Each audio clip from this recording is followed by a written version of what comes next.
tanto ruido confunde. ¿Qué o quién estará detrás? ¿Te atreves a abrir? En la web suena más fuerte y claro. Cabecera MX presenta El Timbre. Iniciamos.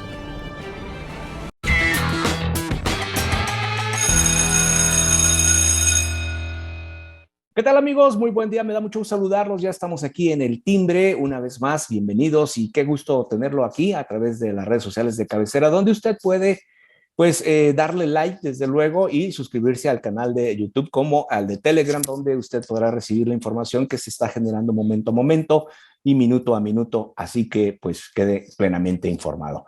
El día de hoy, miércoles ya 24 de agosto, saludo con mucho gusto a mis compañeros en este día. Surya Palacios, ¿cómo estás, Surya? ¿Qué tal? Muy bien, encantada de estar aquí. Feliz miércoles para todos. Excelente, bienvenida. Héctor Romero, ¿cómo te va? Hola, pues muy contento de estar por aquí con ustedes y con nuestro auditorio. Excelente, bienvenido también. Carlos Maguey, ¿cómo te va? ¿Qué tal? ¿Cómo están? Buen día, aquí arrancando el miércoles, casi, como decir, ya la mitad de la semana, ya falta menos. Sí, ¿verdad?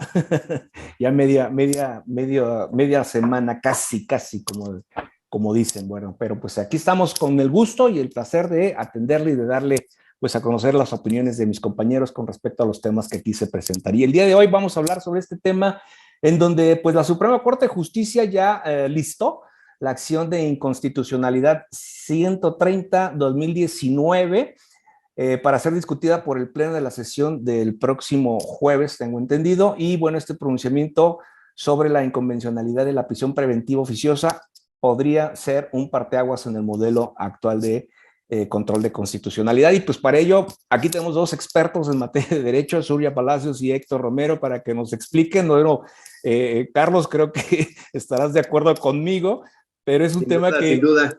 Este es un tema que merece un poquito de explicación con respecto a ello, ¿no, Surya? Sí, bueno, pues en nuestro país todavía existe, a diferencia de otros países, por ejemplo, con naciones europeas, todavía existe la discusión si la Constitución puede contener normas inconstitucionales. Es una contradicción, la Constitución no puede ser inconstitucional. Digamos que en esos términos es la importancia de esta resolución que se va a dar para el próximo 5 de septiembre, más o menos es cuando se tiene perfilado que se discuta en el Pleno de la Suprema Corte de Justicia de la Nación. Lo que está planteando el proyecto del ministro Luis María Aguilar es de que lo que se contiene en el artículo 19 constitucional, que prevé la prisión preventiva oficiosa, que es decir, que de manera automática las personas, si cometen delitos especialmente graves como la violación, como el robo de hidrocarburos, como hechos constitutivos de corrupción y cosas de ese tipo que están listados en el artículo 19 de la Constitución a partir de una reforma que se hizo en 2019. Esas normas que aplican la prisión preventiva de manera automática resultan inconvencionales, es decir, que violan la Convención Interamericana de Derechos Humanos. Entonces, la acción de inconstitucionalidad lo que propone no es decir que el artículo 19 es inconstitucional, lo único que va a decir es de que ese artículo se debe de inaplicar porque esa parte de nuestra Constitución violenta la Convención Interamericana de Derechos Humanos, que también es ley interna porque México está suscrito a dicha convención.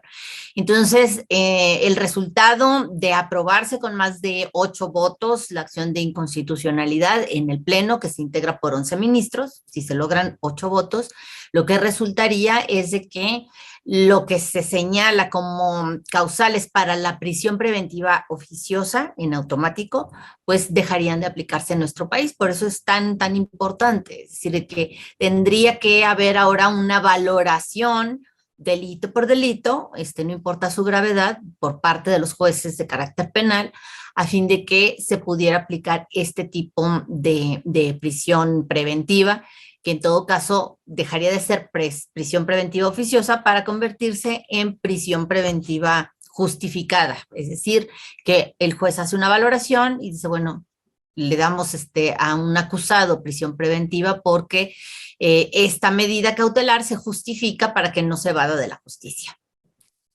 Héctor, este tema habla de un nuevo estándar de control, por así decirlo, de constitucionalidad y convencionalidad ante esta reforma, este planteamiento que se está haciendo.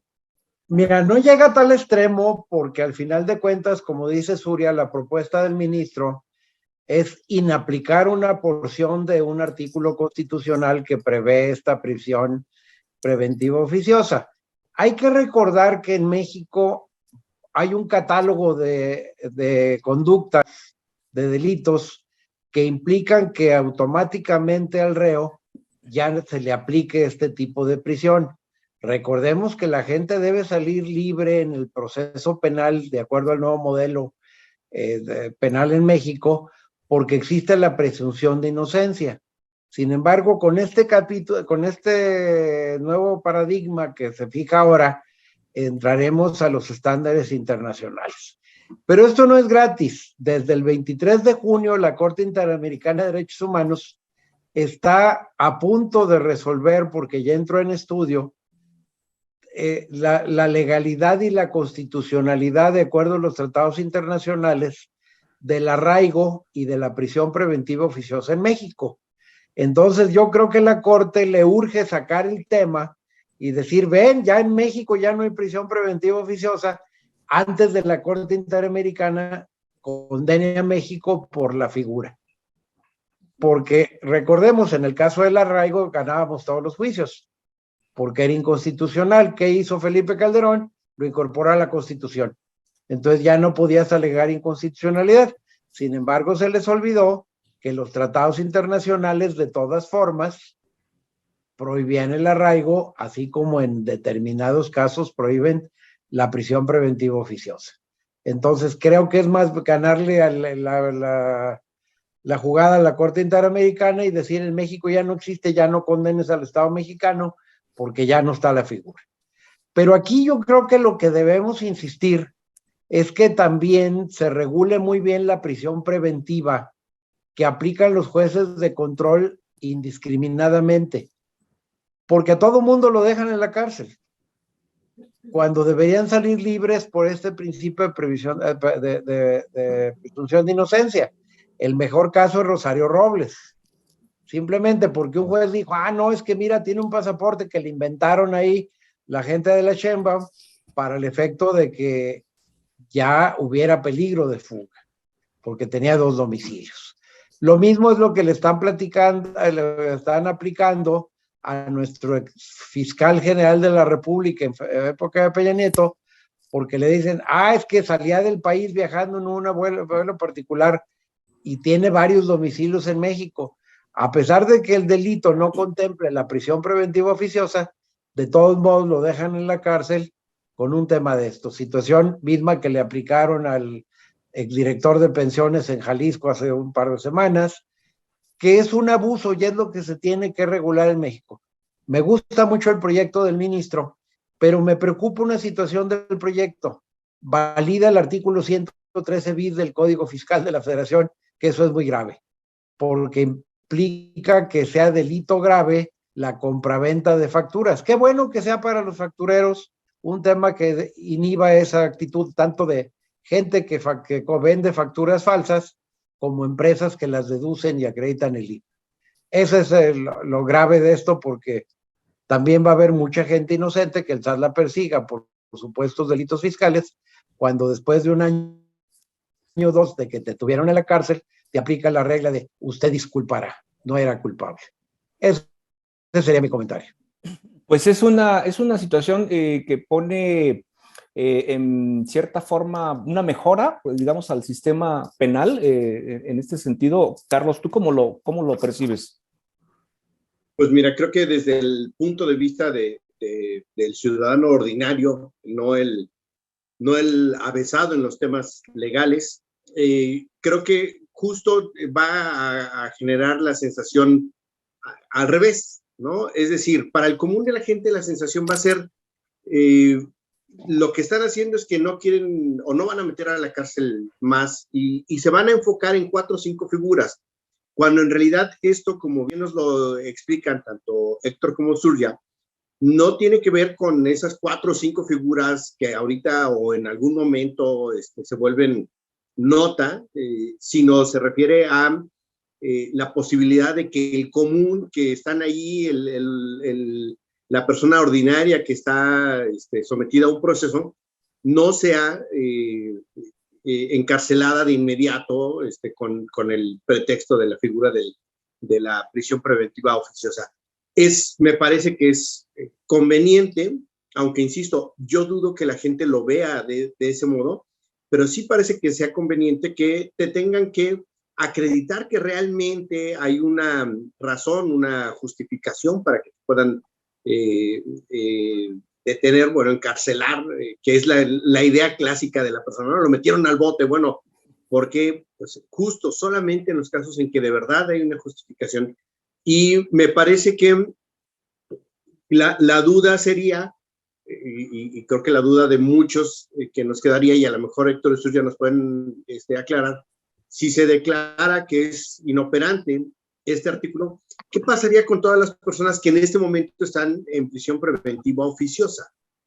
A partir de que se hiciera esta declaración, ¿tendrían que ser liberados o tendría que dictárseles una nueva forma de prisión preventiva justificada? ¿O qué pasaría, no? Exacto, esto último que comentas. O sea, lo que pasaría es de que, por ejemplo, si hay alguna persona que esté en prisión preventiva oficiosa por ejercicio abusivo de funciones, porque ese es uno de los delitos que están listados en el artículo 19, lo que tendría que hacer es que a través de su defensa solicitar, después de que se apruebe este proyecto, solicitar el cambio de medida cautelar.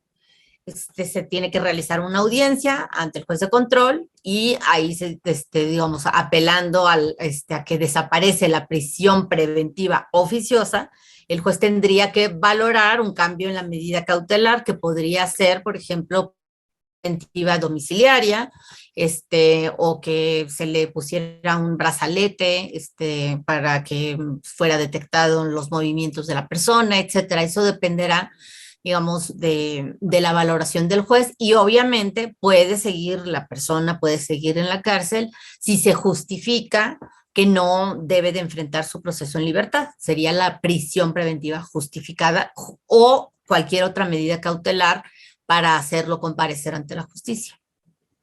Aunque, digamos, y esta es otra vez una duda, perdón que esté más preguntón que opinador. No, pero está bien. Esto implicaría que, o más bien la finalidad sí sería, yo lo pensaría así, otra vez insisto, desde el que no es avesado en temas legales, se implicaría que sí hubiera un menor uso de esta figura, ¿no? Que menos personas, precisamente partiendo de la idea de la prisión, de la presunción de inocencia, que menos personas estuvieran en prisión, pues ahora sí que digámoslo así, gratuito, ¿no? Cuando todavía no hay un motivo. Mira, yo estoy de acuerdo con la prisión preventiva oficiosa en algunos delitos, terrorismo, cosas de esas. Pues claro que no puedes aplicarle la presunción de inocencia a un procesado por esos delitos porque no lo vuelves a ver. Pero la autoridad en México cada vez va creciendo más ese catálogo, ¿verdad? Entonces, de repente ya les dio por incluir hasta la evasión fiscal y cosas de esas. O sea, yo estoy de acuerdo, a lo mejor el daño es económico al país, pero en el 90% de los casos del SAT, en materia penal, el SAT los pierde porque realmente los empresarios no son culpables o reparan el daño. Pero ahí habrá que ver, y ojalá cuando regrese esto, porque esta reforma entrará en vigor a partir de que se comunique al Congreso. El Congreso debe tomar medidas inmediatas para legislar en una reforma constitucional, y ahí yo estoy de acuerdo que hasta los opositores van a estar de acuerdo, en dejar planchado un artículo constitucional, un Código Nacional de Procedimientos Penales, un Código Penal, una ley de seguridad nacional y una ley de lavado de dinero, muy bien planchada para el efecto de que nada más se incluya con la prisión preventiva oficiosa aquellos delitos graves que tengan que tener un soporte constitucional para que se aplique. Y el resto que se aplique la presunción de inocencia. O sea, el hecho de aplicar la presunción de inocencia no implica que ya te puedas pelar. A lo mejor el juez toma medidas adecuadas, te quita pasaporte, te obliga a dar una fianzas muy cuantiosas, hasta un brazalete, una tobillera electrónica, o sea, miles de cosas para que estés en el control judicial, a lo mejor hasta en tu casa. Pero insisto, con eso de que la prisión preventiva es una figura discrecional del juez de control, pues abusan en todos lados y sobre todo en materia política, porque las cárceles están llenas de gente que ni siquiera estaba sujeta, debería estar sujeta a proceso, debería estar enfrentando su proceso en libertad. Y entonces, pues políticamente no me conviene, no lo dejo salir. Claro. Ese es el problema y el abuso de la prisión preventiva. Sí. Pues se elimina una parte del abuso, como tú lo dices, y bueno, pues habría que hacer una revaloración, ¿no? De los delitos que sí, como tú lo dices, de gravedad que pudieran entrar en esta figura, ¿no? En la aplicación de esta figura. Así es. Okay. Sí.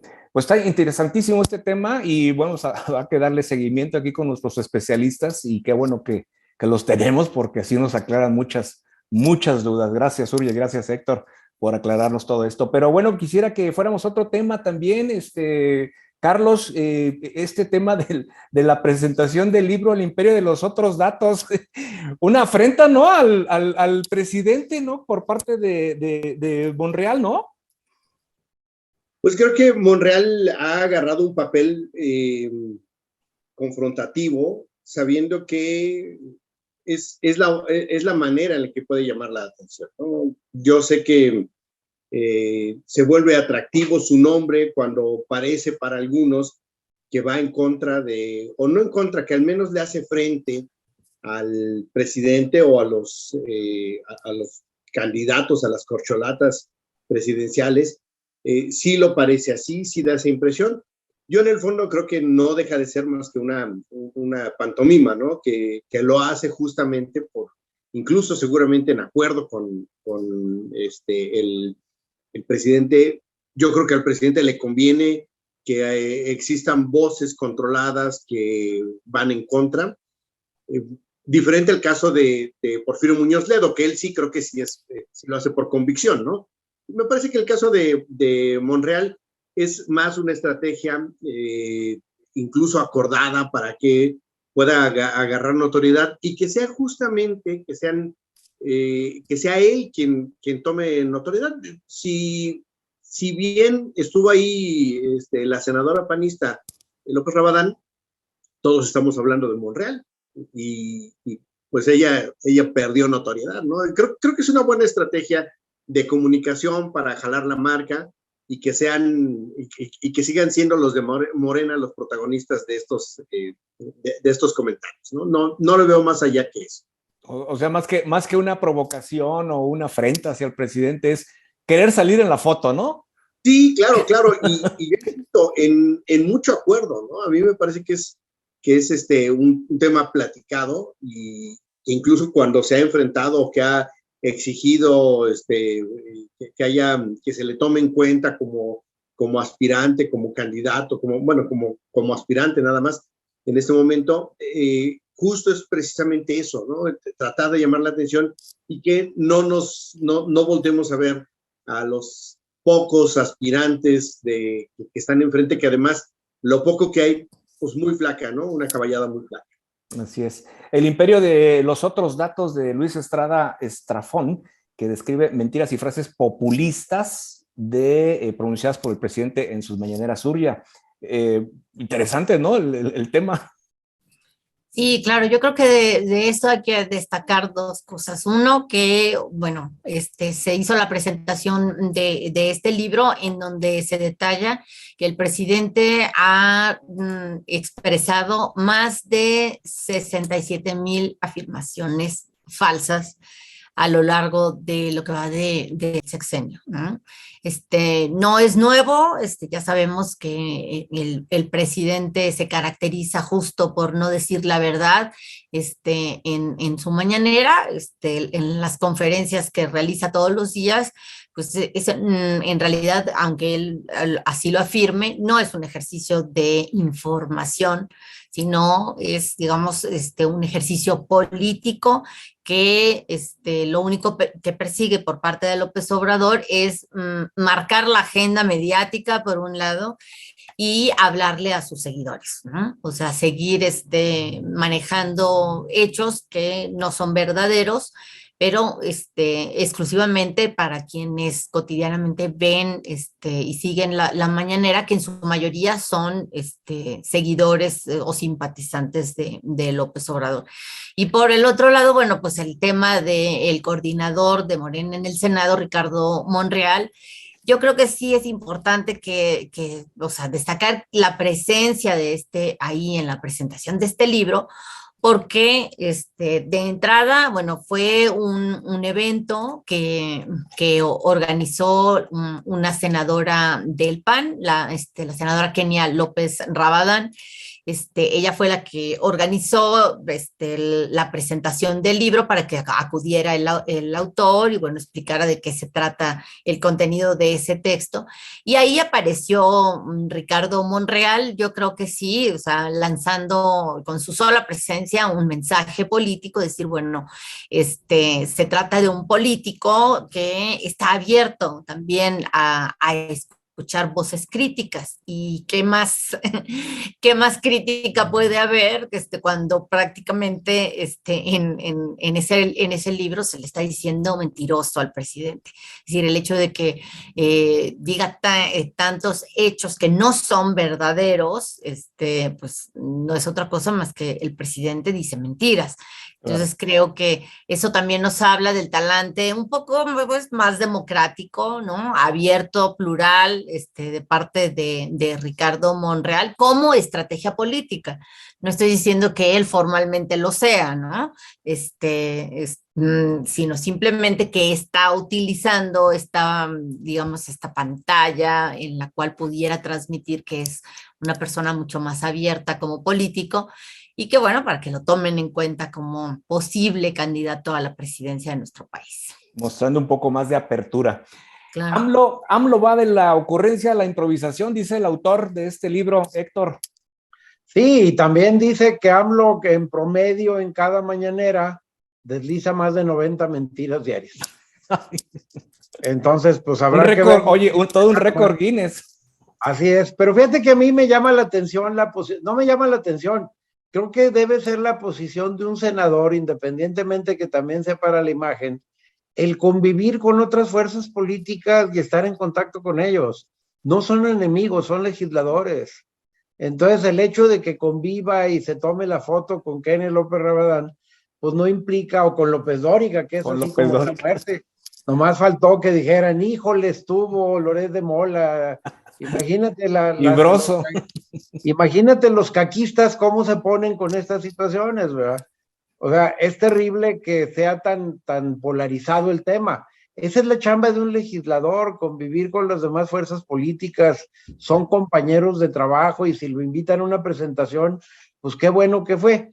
También, por otro lado, si oímos o vemos el discurso, veremos que se vivió por alabar a Jehová, hablar bien del peje, decir muchas maravillas del peje, pero me gustó algo que dijo al final de cuentas, habló bien de Murillo Karam, también en esta misma conferencia. Entonces creo que el mensaje está en la mesa para todos los que pretendamos interpretarlo de una u otra manera. Creo que es muy claro el mensaje. Él ya no es corcholata, y él anda buscando otros caminos, otros partidos por donde participar. porque fue muy obvio la presentación que hicieron hace un par de días, donde fueron a alabar a doña Olga, que todos queremos verla, como decía la canción aquella del anuncio de Olga Briski, todos queremos a Olga, ¿verdad? Y fueron, y pues no lo llevaron de corcholata. Ahí estaba el presidente flanqueado por sus 2 corcholatitas preferidas.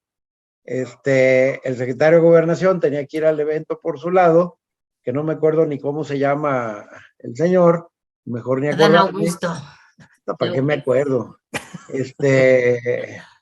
Y por el otro lado, a Monreal sí de plano no lo invitaron, o no sé qué otras cosas haya tenido que hacer, pero nunca justificó su ausencia. Entonces, vale la pena, analicemos el libro en otra edición del Timbre, lo comentaremos, compartiremos nuestros puntos de vista ya que lo tengamos en nuestro poder. Yo hace rato lo busqué en Amazon, parece que ya está, espero que llegue el lunes, entonces pues ya lo podremos comentar. Ese sería el comentario que hago al respecto. Pues vamos a decir que es políticamente correcto lo de Ricardo Monreal, su presencia en esta presentación del libro, ¿no? Como dicen los políticos, es políticamente correcto. Oigan, un tema no tan políticamente correcto lo que está ocurriendo, un crimen más hacia el periodismo, un periodista más asesinado, ya el 15º en este año, el 15º, es decir, el periodista Freddy Román, que en Chilpancingo, en el centro de Chilpancingo, Guerrero, fue acribillado, asesinado. Lamentable, Carlos, un crimen, una vez más, el periodismo pues muestra su vulnerabilidad, ¿no? En este sentido. Sí, fíjate que el caso de Freddy, que es complejo, él venía siendo parte de venía recibiendo amenazas constantemente junto con su familia. A su hijo recientemente lo habían matado. Tiene familia que se dedicaba a la distribución de pollo, y ustedes recordarán que Guerrero tuvo problemas hace unos meses precisamente por la distribución de pollo. Su hijo se dedicaba a ello.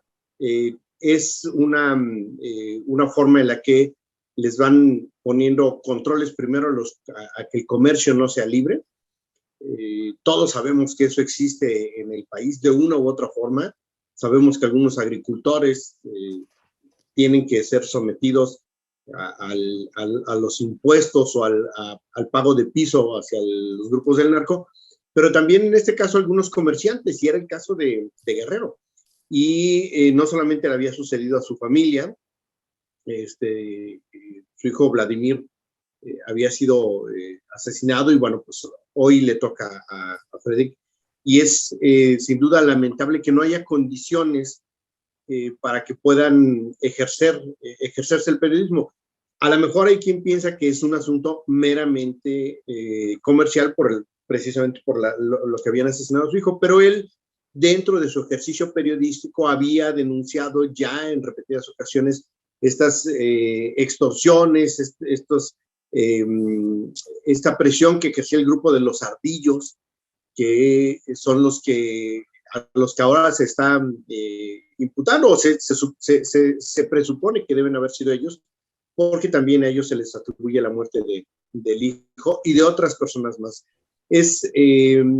Guerrero es uno de los estados que tiene mayor número de agresiones, pero bueno, en realidad todo el país se ha convertido en los últimos años, claro, con López Obrador se ha incrementado, pero es una tendencia que viene creciendo desde hace ya un buen rato, ¿no?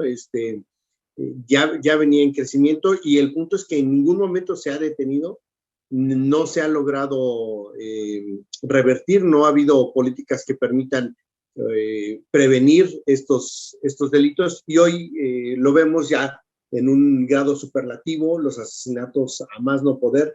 Efectivamente es el sexenio que más agresiones y sobre todo asesinatos ha habido para periodistas, y que estamos muy por encima de otras entidades, otros países, países que incluso pueden estar en guerra y no han sufrido tantos asesinatos de sus periodistas como está sucediendo en México. Creo que no es solamente un asunto federal, creo que todos los municipios del país y todos los estados del país y desde luego el gobierno federal tienen que trabajar más en esto. Vemos como en muchos lugares ni siquiera existen, no está instalado el mecanismo de protección para periodistas y defensores de derechos humanos. En Jalisco se instaló hace 5 años. Hoy, hace un año, ya en estas fechas, hace un año que perdió vigencia el de Jalisco y no se ha vuelto a instalar, ¿eh? Y el anterior sesionó una sola vez. Entonces, eso evidencia la falta de interés justamente de las autoridades. Ese es un mecanismo estatal que se coordina con el nacional y que no está funcionando. Es lamentable, seguramente en muchas entidades vamos a ver algo similar. Un periodista más y bueno, la retórica del presidente sigue siendo la misma, se mantiene en la crítica a los medios de comunicación y al trabajo de los periodistas, Surya. Sí, yo creo que hay que enfatizar este tema, el discurso presidencial y también los discursos de algunos gobernadores y de otras autoridades en contra de la prensa, molestos por las críticas que los funcionarios reciben, empezando por el presidente, no abona en nada a crear un clima de paz y de tranquilidad que pueda proporcionarse a los periodistas. Entonces, en medio de este ambiente de agresiones, al menos verbales, de parte de las autoridades, empezando por el mandatario, el titular del Ejecutivo Federal, pues realmente, o sea, no solo tenemos que lamentar un nuevo asesinato de otro periodista, esta vez en Guerrero, sino de que, bueno, podemos augurar que lamentablemente los homicidios de periodistas van a seguir en nuestro país, precisamente porque el ambiente, a partir de las declaraciones de los funcionarios, pues es un ambiente en el cual se fomenta la agresión, se fomenta la intolerancia hacia la crítica y sobre todo, bueno, también avala la grandísima impunidad que ha habido a lo largo de todos estos años con las muertes de los periodistas. Y sí, como dice Carlos, bueno, yo creo que este es, para empezar, el año más letal en contra de los periodistas en México, y en este sexenio, esta administración se convierte también en una de las peores para el ejercicio del periodismo en nuestro país. Sí, muy lamentable este suceso. Bueno, cualquier muerte es lamentable definitivamente, pero más las que han ocurrido en este sexenio han sido terribles. Héctor, y con el debido respeto a mis compañeros, nos queda poco tiempo, pero este tema de los periodistas, pero también en este momento se está llevando también la audiencia de Murillo Karam. Pues vamos a ver qué es lo que resulta también con esta vinculación. ¿Qué nos dices, Héctor? Preso político. Así. Así de sencillo, así de sencillo. Y lo me vinculan regreso un poquito entonces. al tema del periodista. Sí. Fíjate, hay más muertos en México de periodistas que en la guerra de Ucrania. Eso es lamentable. Y por el otro lado, me gustaría saber si los ardillos, que es a los que culpan, son los mismos, y lo ligo con Murillo Karam, son los mismos que eran los rojos antes en el mismo estado de Guerrero, que son los que causaron la muerte de los 43 y que ahora culpan de desaparición forzada a alguien que tomó una investigación tiempo después y que cuando dice que él se hace responsable de la investigación, ahora usan ese video para decir, ¿ves? Allí reconoció su culpabilidad porque dijo que él se hacía responsable.